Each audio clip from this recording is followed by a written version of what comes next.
Hey everyone. So let's talk about something kind of weird. If you're running a growing accounting firm, you know exactly what I'm talking about. You're landing new clients, which should feel amazing, right? But instead, it just heaps more stress onto your team.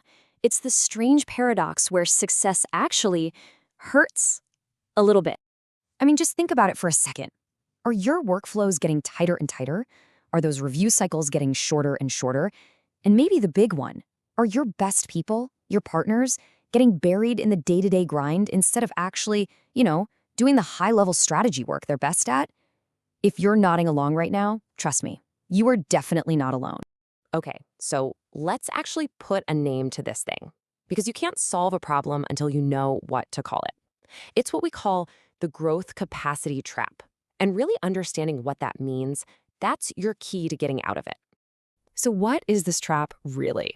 Well, it's pretty simple. It's that moment when your firm is growing, hooray, but your internal plumbing, I mean your processes, your systems, all that stuff, it just can't handle the volume. And the result? It's that feeling you probably know all too well. Constant pressure, always feeling like you're playing catch-up, never quite ahead of the game. Now, for pretty much forever, the go-to solution has been, well, just work harder, right? Just throw more hours at it. But as we're about to see, that's not just a bad strategy, it's a dead end. It has some really damaging limits. And this is where things get really ugly. It's a vicious cycle, isn't it?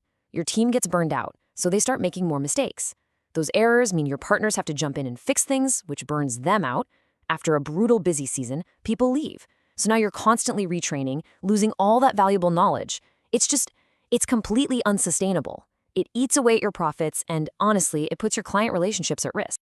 This brings us to a really crucial idea. A mindset shift, really.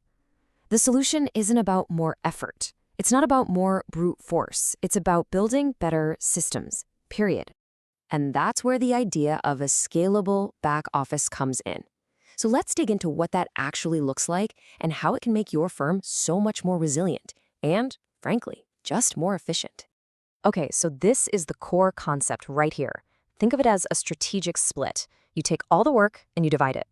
Your amazing onshore team, the people you hired for their brains and experience, they stop getting stuck in the weeds with prep work and data entry. Instead, they get to focus on what they do best, reviewing the final product, talking strategy with clients, and building those relationships. Meanwhile, all that crucial but process-heavy work, the prep, the processing, the documentation, that gets handled by a dedicated offshore team. Now, I know what you might be thinking. Okay, sounds good in theory, but is this even practical? Can you find the right people? And the answer is a resounding yes. Look at a country like India, for example. It's become this incredible hub, not just because it's cost-effective, but because of the sheer talent. We're talking about a massive pool of highly qualified accountants, folks who are already familiar with U.S. accounting standards. And here's a bonus. The time zone difference can actually be your secret weapon. You can essentially create a 24-hour work cycle where stuff is getting done while you're sleeping. But here's a super important point, and you really need to get this right. The firms that try this and fail, they just throw random tasks over the wall whenever they get busy. It's chaotic. The firms that absolutely crush it, they don't just outsource tasks. They build an integrated system. And building that system isn't some crazy, complicated thing. It's actually a really clear process. Step 1, you decide exactly what processes are moving offshore. Step 2, you standardize everything with checklists and SOPs. Step 3, you give clear ownership to the offshore team so everyone knows who's responsible for what. And finally, step 4, you build in solid review and feedback loops to keep quality high. See, it's about being intentional, not just acting out of desperation. So where do you start? What's the low-hanging fruit? Just think about the most time-consuming, rule-based stuff that's eating up your team's day right now. Bookkeeping, accounts payable, payroll, the prep work for tax returns. Moving these first gives you a huge immediate win.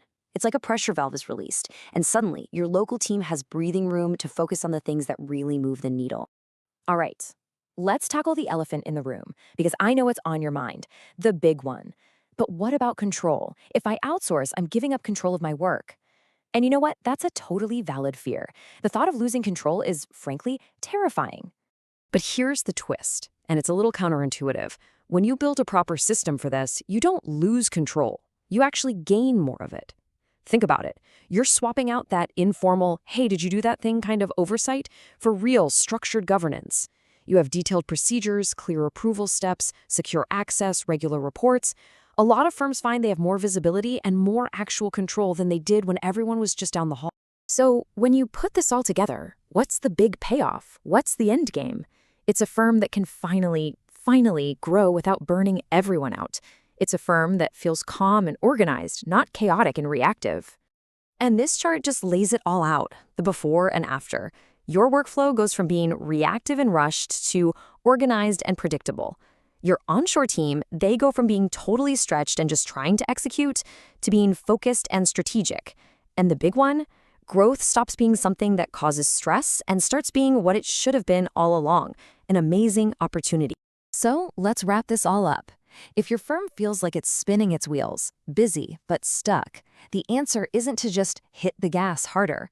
The real solution is to build a better engine, a better system for getting the work done. And I want to leave you with one final question to think about. I want you to take a really honest look at how your firm operates day to day. Ask yourself, is your firm built to struggle or is it designed to scale? Because how you answer that question, well, that's going to define your future.